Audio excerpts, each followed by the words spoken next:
Philips has announced the launch of two new mid-high range monitors belonging to the Brilliance P line and that come with a common feature: USB-C ports to mount a hub on the same screen without the need for additional hardware. The idea of the brand is that we can use these ports as a charging station for mobile terminals, laptops and peripherals. Also to connect all kinds of accessories such as hard drives, headphones, mice, controls, etc., and also to link multiple monitors in a multi-screen solution.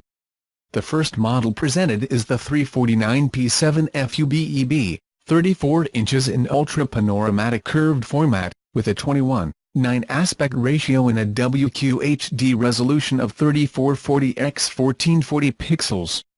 It incorporates CrystalClear technology to improve the color and contrast of its MVA panel.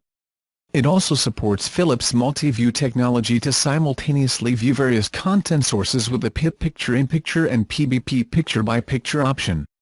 It has a refresh rate of 100 Hz and system smoothing the images. The other announced monitor is the 272b7 CuP, with 27 inches, more conventional aspect ratio of 16:9 and a resolution of Quad HD 2560 x 1440 pixels. In addition, this time the brand has opted for a panel with IPS technology that improves viewing from any angle at the expense of losing some contrast.